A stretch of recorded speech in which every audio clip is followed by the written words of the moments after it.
todos. El día de hoy, continuando con el curso de óptica y refracción, vamos a continuar con el tema del ojo humano y su sistema dióptrico de metropía, dado por el doctor Alex Flores Bosa. Soy especialista en oftalmología pediátrica y estrabismo del Instituto Nacional de Oftalmología de LIS Oftalmólogos. Le invito a pasar.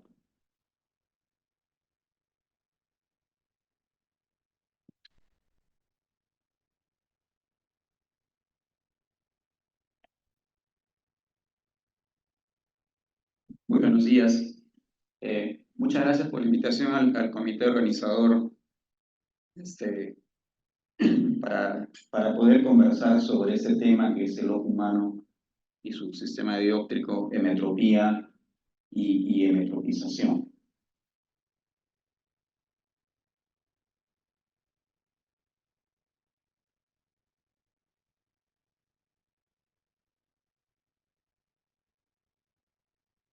Creo que está prendido.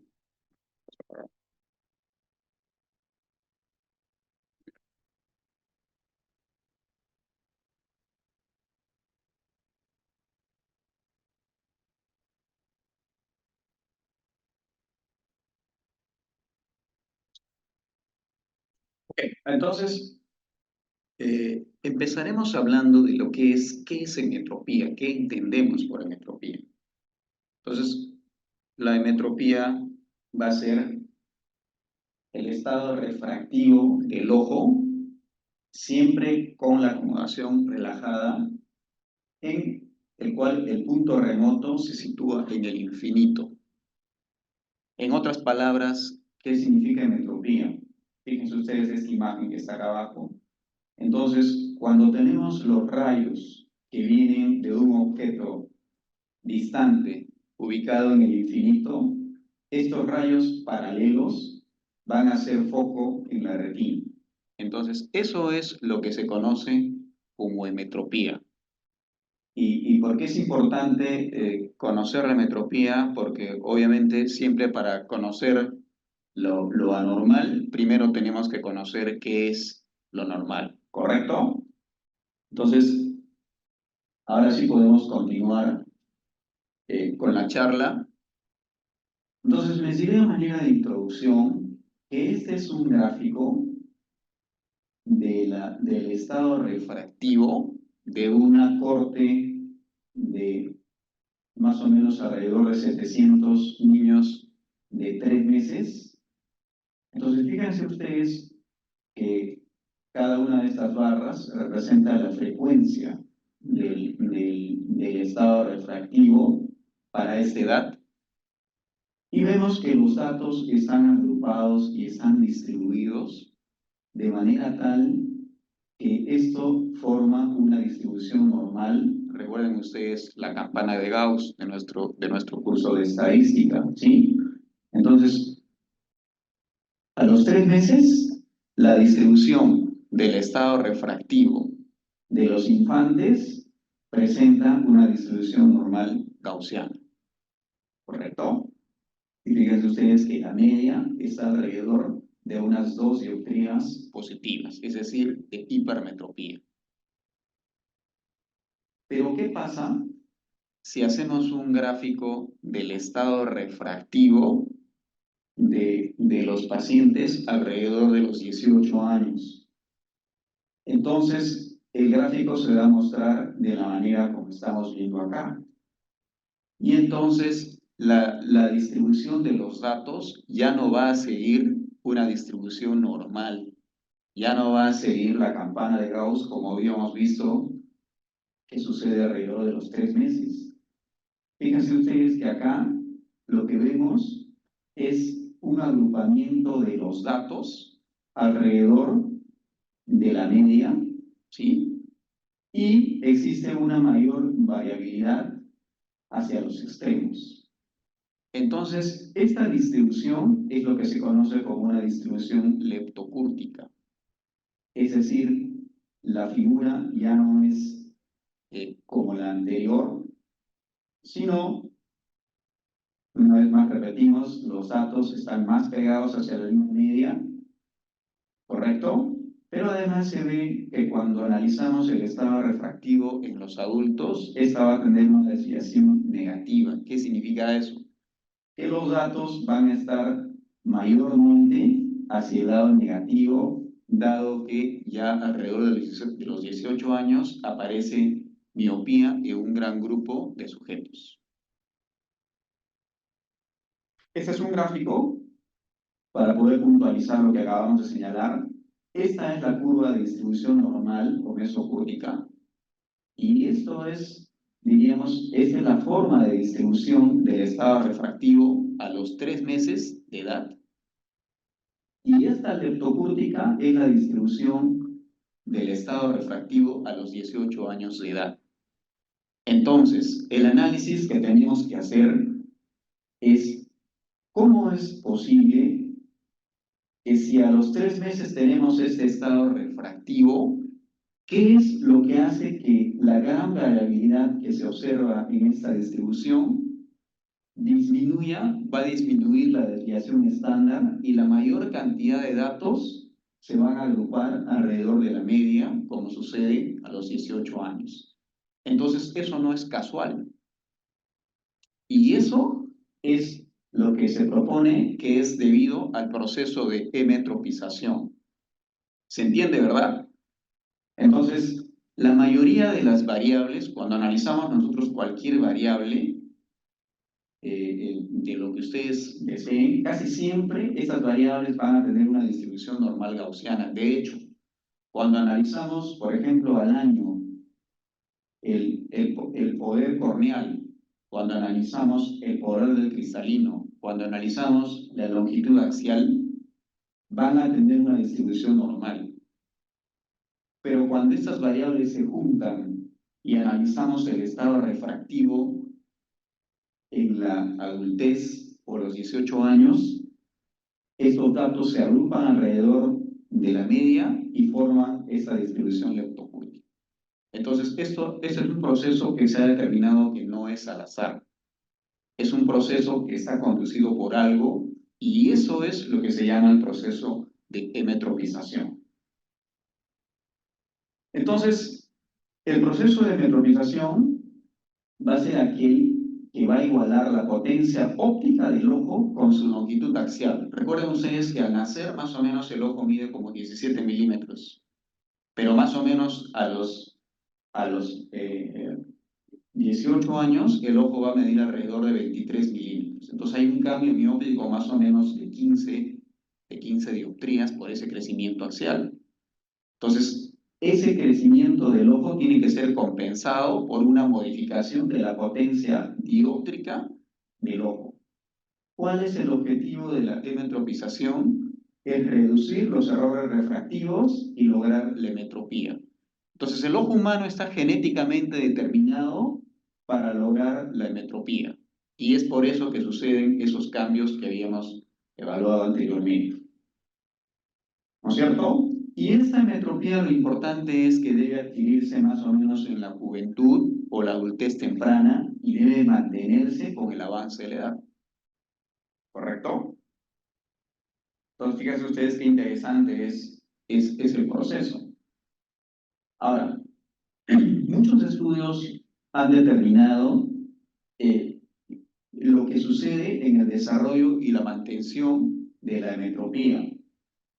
Entonces se empiezan a relacionar las variables, cómo es que, por ejemplo, la refracción se correlaciona con la longitud axial. Está claro para todos nosotros que cuando tenemos un paciente hipermétrope, lo más probable es que tenga una longitud axial corta, ¿no es cierto? Y cuando tenemos un paciente miope, tengamos la longitud axial grande, ¿no es cierto?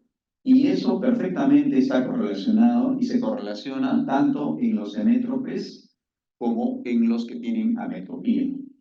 Y así si correlacionamos varias variables, se cumple esta diríamos, relación. Pero fíjense ustedes que cuando evaluamos la ametropía, hay varias de estas variables que no se correlacionan, como por ejemplo, en los amétropes, en los que tienen ametropía, cualquiera de ellas, no hay correlación entre la refracción y la profundidad del segmento anterior.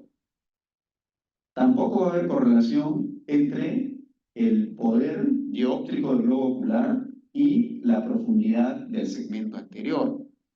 Entonces, ¿qué nos enseña esto?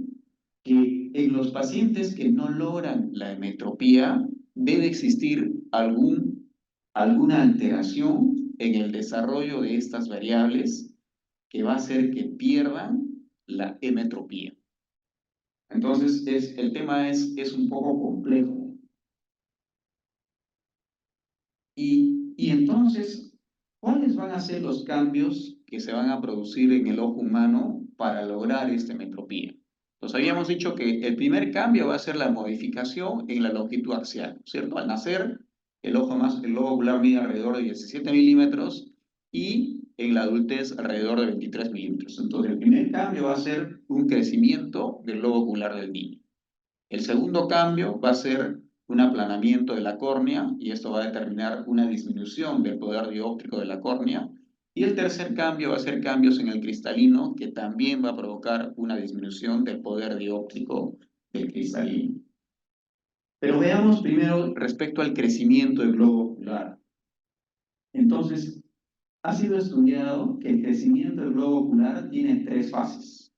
Una fase rápida postnatal que dura hasta los 12 meses y es aquella en la cual el ojo va a crecer alrededor de 4 milímetros. Es decir, el primer año el proceso de metropización es rápido.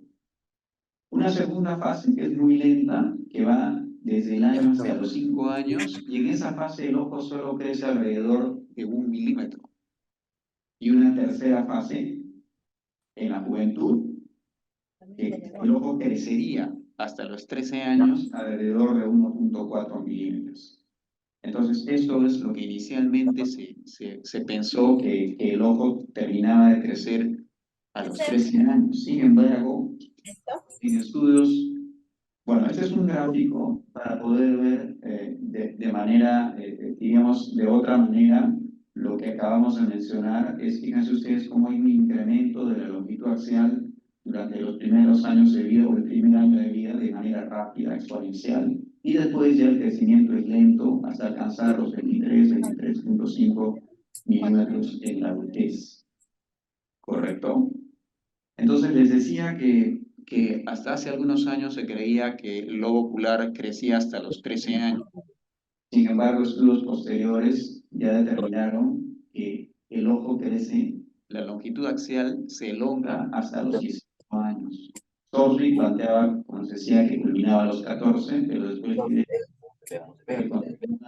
el globo ocular continúa creciendo en la adolescencia, ya no a una velocidad como la que hemos mencionado antes, pero sí crece 0.05 metros. Entonces es importante tener en cuenta esto para una serie de consideraciones prácticas. Por ejemplo, si ustedes deciden implantar un lente intraocular multifocal en un paciente de 10 años, o sea, hay que tener en cuenta que ese ojo va a seguir creciendo. Pues para debes caminar y el estado refractivo de ese paciente cambia. Porque vas a ir de estar frente a la guardia. Les decía entonces que el segundo cambio que va a existir va a ser una disminución del poder dióptrico del cristalino. Y este es un gráfico interesante porque es un gráfico que abre el debate y es que acá lo que nos muestra es cómo es el cambio del espesor del cristalino desde que uno nace hasta los 20 años.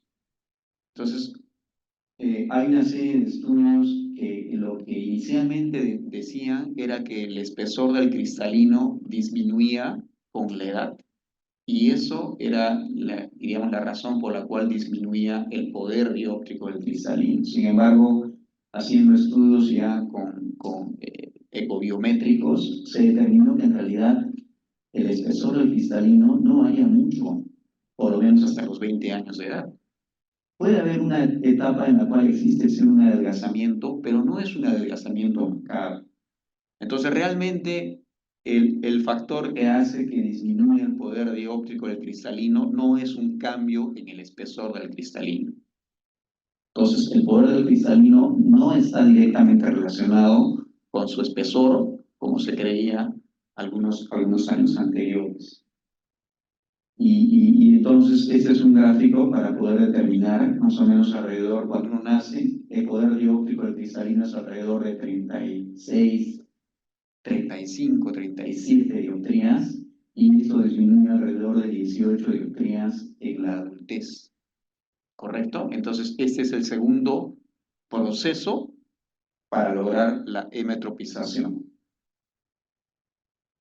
Y el tercer cambio que se produce es el cambio en el poder corneal.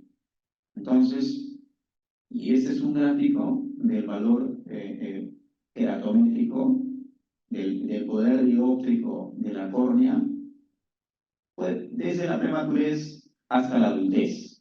En la prematurez, en un niño prematuro, la córnea puede tener un valor hasta de 55 dioptrías de poder dióptrico, ¿no es cierto? Al nacer un poco menos, 48, 50, y va a existir un aplanamiento de la córnea con el tiempo, de manera tal que se alcance más o menos el poder de 43 dioptrías alrededor de la adolescencia y de la adultez. Entonces, estos son los cambios que se van a producir en el poder dióptrico del ojo para lograr la hemetropización.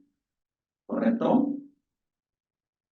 Entonces, se ha establecido a través de, sobre todo, de experimentos en animales, experimentos en primates, en pollos, en musarañas, para determinar que este proceso que conlleva a lograr la hemetropía, y como les decíamos, no es al azar, tendría dos componentes.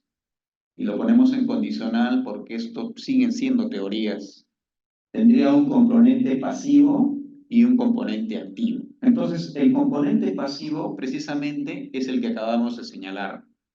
Un crecimiento axial del globo ocular, un poder de la córnea reducido por mayor radio de curvatura, o por un aplanamiento de la córnea, y un poder del cristalino también reducido por mayor radio de curvatura y por una profundización de la cámara anterior. Entonces, esa es la hemetropización pasiva.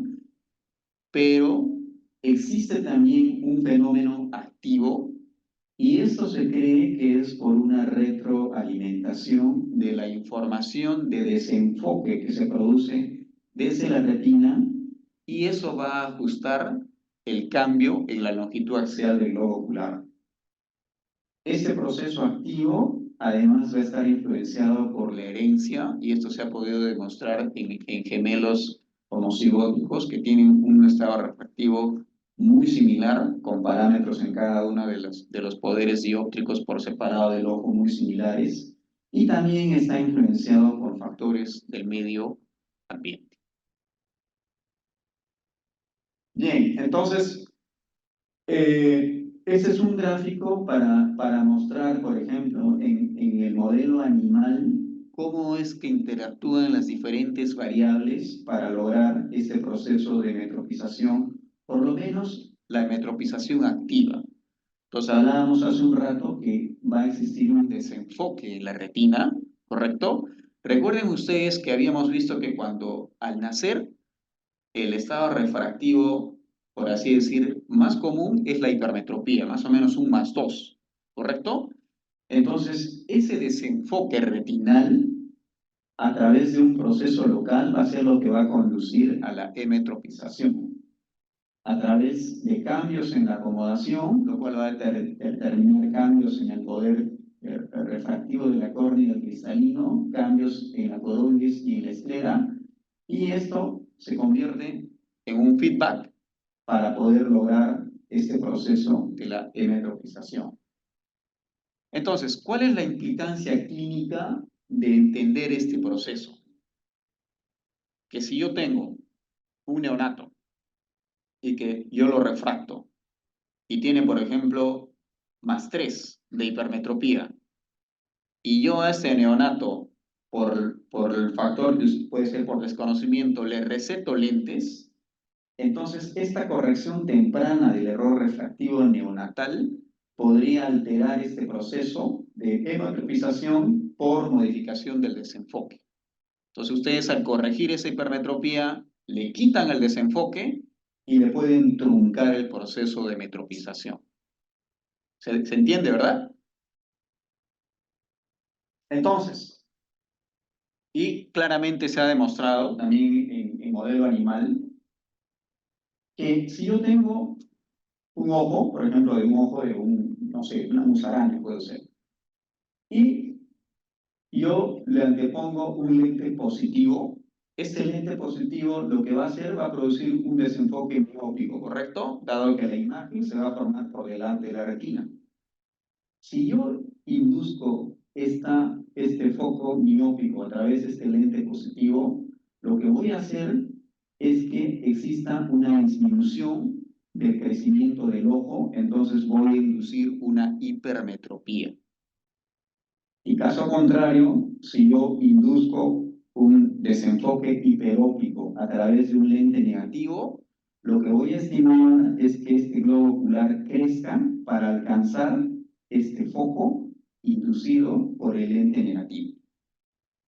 Entonces, la implicancia clínica es, si yo tengo la mayoría de los pacientes hipermétropes y voy a hacer que este desenfoque es lo que va a estimular que exista un crecimiento del globo ocular. Si yo corrijo esta hipermetropía, muy tempranamente voy a truncar el proceso de metropización. Entonces, ahí viene la importancia de conocer la guía esta de la que habíamos hablado en una clase anterior. Esta guía de la Academia para la Corrección de los Errores Refractivos en los Infantes no es un tema al azar, no es que a alguien se le ocurrió y a determinar estos puntos de corte, sino que precisamente estos puntos de corte están en relación con el estudio de este proceso de metropización. Fíjense ustedes acá, si yo tengo un paciente, un hipermétrope menor de edad, que no tiene estrabismo, solo debe ser corregido si tiene 6 o más dioptrías de hipermetropía. Si tiene menos de 6, nada. Esperamos nada más porque eso va a conllevar al proceso de metropización y así pueden analizar para cada uno de los parámetros y las edades. ¿Correcto? Entonces, hace algunos años hubo una discusión sobre si realmente estos puntos de corte estaban bien establecidos o no. Pues había algunos que decían, no, yo voy a esperar hasta 10 dioptrías y yo espero que ese paciente metropice. Y alguien por ahí dijo, no, me parece que para menores de un año 6 es mucho y que sea 3. ¿Sí? Entonces hubo una toda discusión, incluso hay algunos estudios que inicialmente mostraron que la corrección de cualquier grado de hipermetropía interfería con el proceso de metropización. Entonces la pregunta es, ¿qué hacemos los oftalmopediatras cuando tenemos una esotropia acomodativa refractiva en un paciente menor de un año, por ejemplo, y que al refractarlo tiene un +6? Si yo le corrijo, puede ser que esté tratando el estrabismo, pero puede ser que interfiera con el proceso de metropización. ¿Correcto? Podría ser un pensamiento válido a raíz de eso. Entonces, hay un estudio interesante que se hizo, que se publicó el año pasado, y es un estudio de corte de 730 niños de 6 a 11 meses. Y a estos pacientes se les refractó y se les hizo un seguimiento de 2 años para ver el grado de metropización. Entonces, lo que se medía era la tasa de conversión, la tasa de modificación del estado refractivo por mes. Se supone que si un paciente es hipermétrope +4 y va hacia el proceso de metropización, va a ir reduciendo la hipermetropía cierta cantidad por mes hasta lograr la metropía, ¿correcto? Entonces, eso es lo que se midió en cada grupo de pacientes. En el grupo, en pacientes que eran miopes, que eran hipermétropes y que eran hemétropes y que tenían astigmatismo. Y lo que se ha visto es que este grado de metropización, este cambio del estado refractivo mes a mes, tiende a ser mayor para montos moderados a bajos de miopía e hipermetropía y montos altos de astigmatismo. Pero cuando el paciente, el niño o el infante tiene un grado alto de hipermetropía, este proceso no se da o no se da tan bien. Y si el infante tiene una miopía alta, no se da para nada este proceso y al contrario, la miopía tiende a empeorar con el tiempo. Entonces, Los infantes menores de 1 año con miopía e hipermetropía mayor al umbral establecido por las guías de la Academia Americana de Oftalmología tienen poca probabilidad para emetropizar y no necesitar lentes. Entonces, este estudio ya nos deja tranquilos. Entonces, estas guías sí están bien establecidas y no hay mayor riesgo de que yo prescriba algo que no debería prescribir o caso contrario. Y lo vamos a ver de manera gráfica. Miren ustedes, entonces, acá lo que hicieron es distribuir a los pacientes en 5 grupos, aquellos que tenían un alto astigmatismo, un moderado astigmatismo, una moderada hipermetropía, alta hipermetropía y alta miopía. Entonces, en la barra azul se muestra la cantidad de pacientes en las que hubo una alta conversión hacia la emetropía. Entonces, cuando el astigmatismo es alto, un gran porcentaje de ellos, independientemente de la magnitud del astigmatismo, van hacia la emetropía. Y eso es algo bueno. Lo mismo pasa cuando es un moderado astigmatismo, cuando es una moderada miopía, pero cuando la hipermetropía es alta, como ven acá, y la miopía es alta, en barra azul, casi no se va a dar ese proceso. Entonces, cuando tenemos un paciente infante con una hipermetropía alta, hay que prescribir, no hay problema. No voy a interferir con el proceso de metropización. Y al contrario, si no le prescribo, voy a provocar ambliopía. ¿Correcto? Y cuando tiene un miope alto, igual. Si no le recetan, lo único que va a provocarle es ambliopía y probablemente una mayor progresión de la miopía por el desenfoque. ¿Sí? ¿Se entiende, verdad? Entonces, esa es la implicancia clínica de conocer el proceso de metropización. Y ya para culminar, entonces, existe una discusión respecto a cuál es el objetivo final del proceso de metropización. ¿Es lograr el cero refractivo? Es decir, que mis pacientes estén en cero, ni para el lado, ni miope, ni hipermétrope. Hay algunos que piensan, y algunos estudios que muestran que el objetivo final de la emetropización no es la emetropía. ¿Y cómo así? Y este es un estudio que fue publicado hace algunos años, y es un estudio interesante porque fue realizado en 5 países. Fue realizado en la India, en la China, en Sudáfrica, en Chile y otro país más del Asia que no recuerdo en este momento. Entonces, un estudio, fíjense ustedes, analizaron casi 40.000 niños. De 5 a 15 años les hicieron refracción con cicloplegia, porque fundamentalmente eso es lo que necesitamos para hacer estudios serios. Y fíjense ustedes que la emetropía no fue el predominante resultado del desarrollo refractivo en los niños, sino fue una leve hipermetropía entre más 0,5 hasta 2 dioptrías. Es el estado natural del desarrollo refractivo en los niños. Y he tomado parte de este estudio de una población que podría ser similar a la nuestra. Este es el resultado de la parte del estudio que fue realizada en Chile. Y fíjense ustedes acá en esta barra de color gris, es lo que se muestra, aquellos niños que tenían una leve hipermetropía entre 0,5 a 2, o sea, largamente superior a las otras barras que demuestran la miopía o la misma emetropía. Entonces, con este estudio quedaría demostrado que el objetivo final del proceso de la emetropización no es precisamente el cero, no es la emetropía, sino es una leve hipermetropía.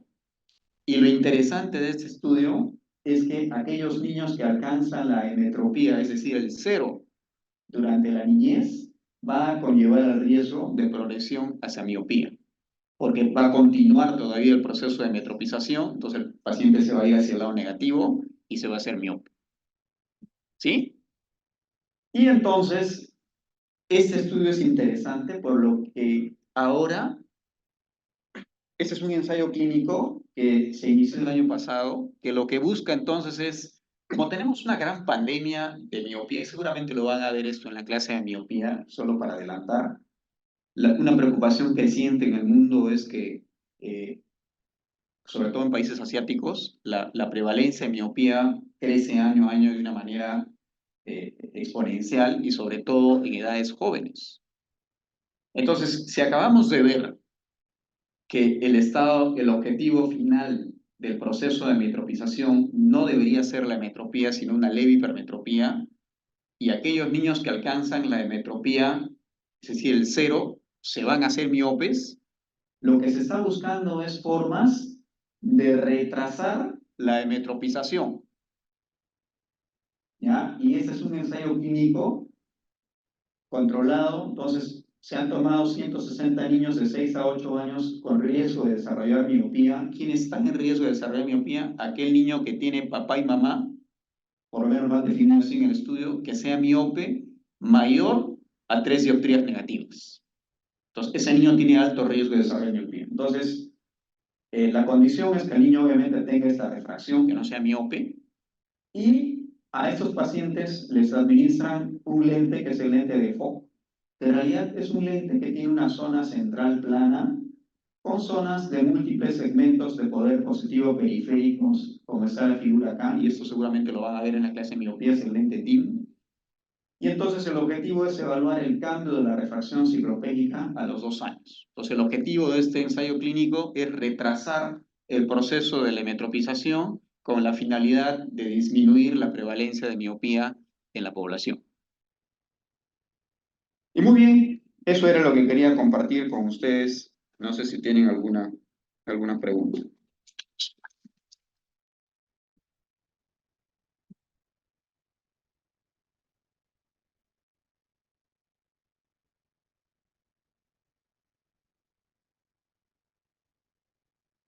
O algún comentario.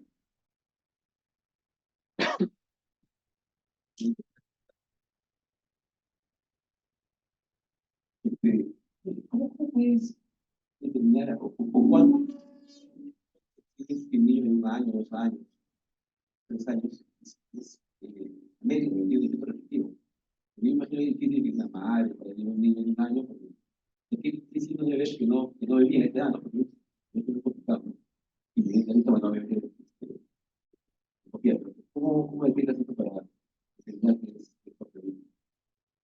Ya, entiendo a lo que te refieres a algún signo clínico. Es claro, en realidad a corta edad es bien difícil, a no ser que sea un error refractivo alto. Pero lo que hay que hacer es hay que refractarlos. O sea, lo que hacemos usualmente es en las consultas, independientemente del motivo de consulta, le hacemos refracción al niño. Es la única forma. Hay que refractarlo. Eh, Felizmente hoy en día existen autoqueratorefractómetros infantiles portátiles que no necesitan cicloplegia, entonces eso les puede dar una idea. Es un tamiz. Entonces ustedes pasan al niño por el autorrefractómetro y entonces ahí determinan si ven un cilindro alto o una esfera alta, entonces le hacemos cicloplegia y determinamos el error refractivo. Pero esa va a ser la mejor forma. Es bien difícil, diríamos, en niños sobre todo de corta edad, encontrar algún signo clínico.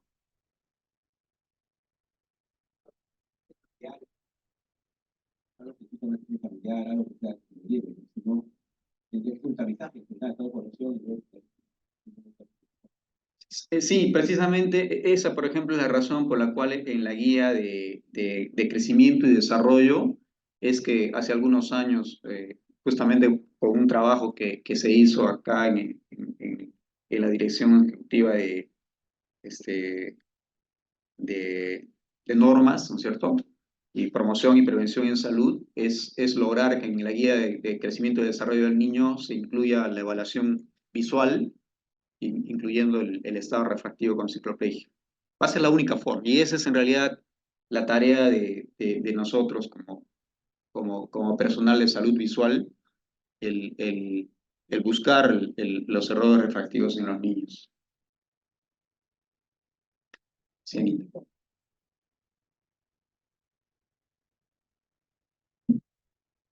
Una consulta. ¿Puedes poner esa gráfica donde está lo de la academia, los valores de la academia? Claro, Anita. Porque mi duda es la siguiente. La mayor parte de oftalmólogos, creo yo, que menos en Lima, tratamos de que los niños sean vistos por oftalmopediatras, es lo ideal. Pero ese ideal en este país no se da necesariamente en todas las regiones y tal vez ni siquiera en Lima totalmente. Entonces, alguna oportunidad toca que a uno, pues como que le imponen la atención de un niño de alguna manera. Entonces, como que tengo la sensación de que habría que estar con esta tabla a la mano para estar seguro de hasta qué punto corregir. Porque, por ejemplo, ¿qué hago si llega un niño de 10 años, se le hace la reflexión y tiene, qué sé yo, una miopía, ya, ponle de 4? A esa edad, ¿le pongo o no le pongo toda la miopía? Y de no ponérsela toda, no he visto la tabla, pero suponiendo que no debería ponérsela, ¿cuánto le pongo? Si tiene, por decir, el valor de 4, ¿no? Claro. Entonces, si a esa edad no le corresponde 4, para que en el tiempo metropice, ¿cuánto debo ponerle? Porque tampoco puedo dejarlo miope.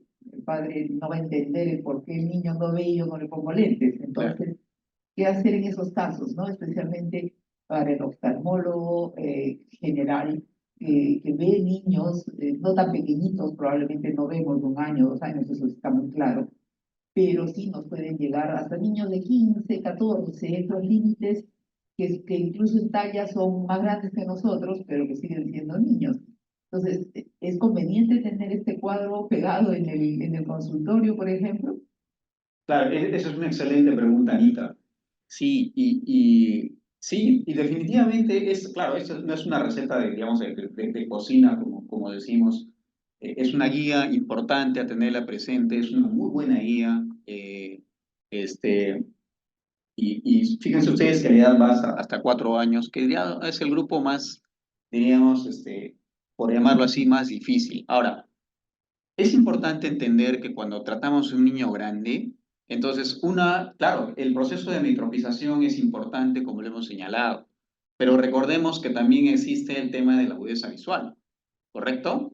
Entonces, ya ese niño va al colegio, un niño grande, es un niño que tiene que mirar la pizarra. Entonces, si es un miope, por ejemplo, de 2, pero yo podría estar esperanzado en que todavía podría existir el proceso de metropización, lo cual es un poco ya difícil, pero bueno, vamos a teorizar. Entonces, ya en ese caso tenemos que poner en cuenta otras variables, porque si este niño no está corregido, entonces su agudeza visual va a ser menor, y eso va a interferir con el proceso educativo, va a interferir con la interacción social.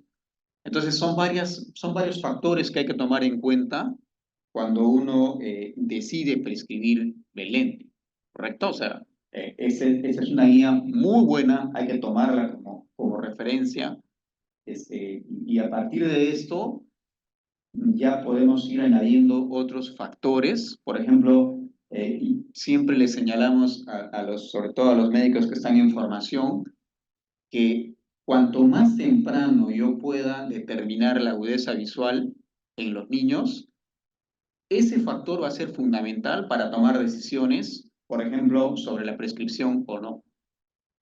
¿Sí? Es importante tener esa tabla. Sí.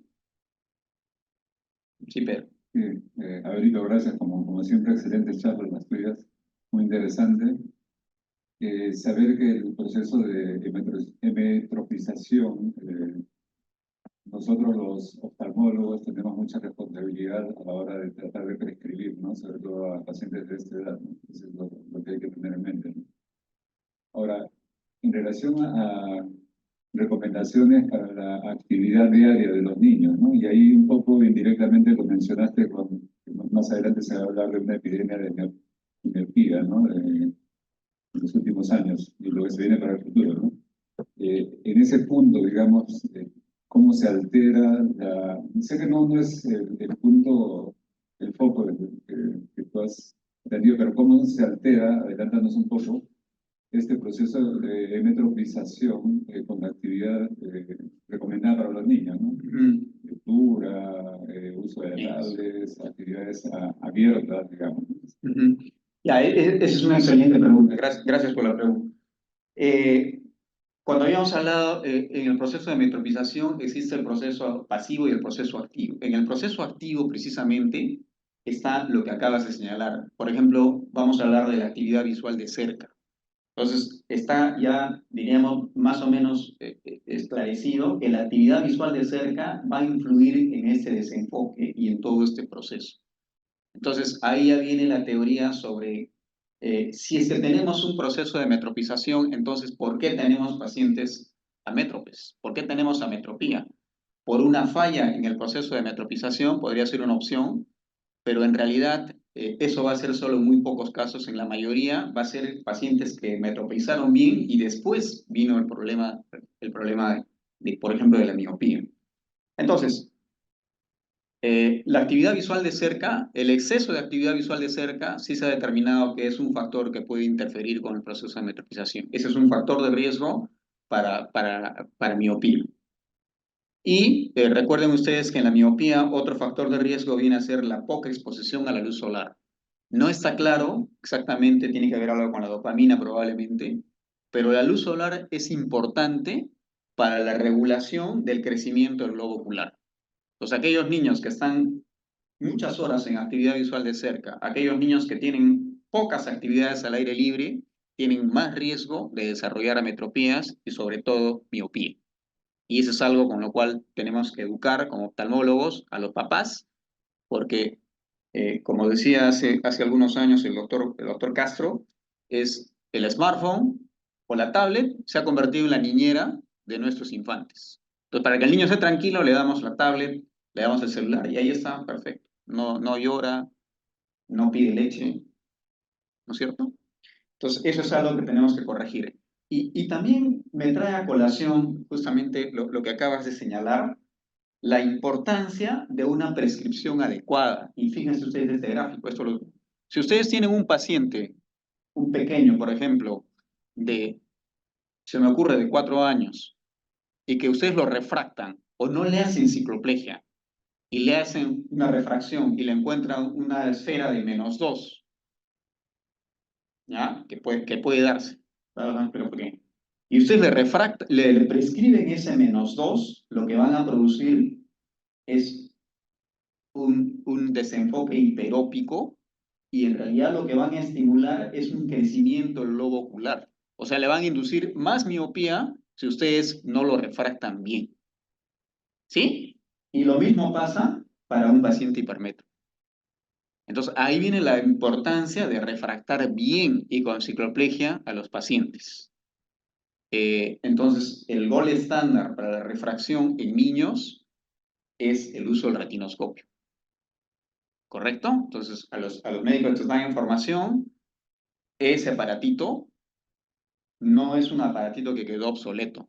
Hay que utilizar el retinoscopio.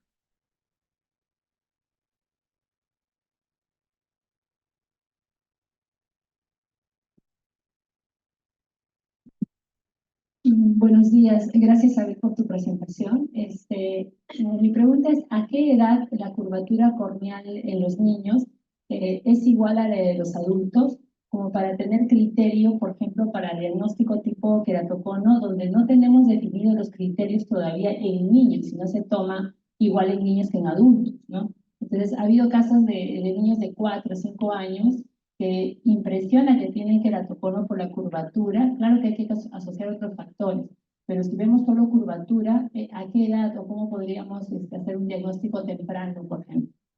Claro, es una excelente pregunta. Mira este gráfico. Vemos que más o menos, mira, decíamos que en un recién nacido más o menos un poder corneal alrededor de 50, 51 dioptrías, 48 dicen algunos, y entonces eso va a existir un aplanamiento de la córnea. Y fijémonos más o menos que alrededor de los 6 años ya alcanza 45 y de ahí ya solo hay una reducción de 2 dioptrías. Entonces, más o menos a esa edad es que ya casi podría, digamos, equipararse, 6 quizás a los 8, al poder queratométrico de un adulto, ¿no? Y ese es un tema muy interesante. Claro, en los niños, fundamentalmente, el seguimiento es crucial en el queratocono. O sea, hay que hacer un seguimiento para ver el cambio, digamos, de la curvatura, la modificación del astigmatismo o de los diferentes parámetros topográficos. Sí, probablemente no vamos a poder tener la certeza en el diagnóstico como la que tenemos en los adultos, ¿no es cierto? Pero sí un alto grado de sospecha y el seguimiento va a ser clave para poder determinar si es o no un caso de queratocornea. Claro, como tú mencionas, podemos tomar como a los 6 años, pero en el seguimiento ver que la curvatura tiene que bajar un poco más y no aumentar, ¿no? Y asociarlo a otros factores tipo elevación, paquimetría, etcétera. Correcto. Gracias, Abel. No, aquí, gracias. Muy bien. Muchas gracias por su atención, por la invitación.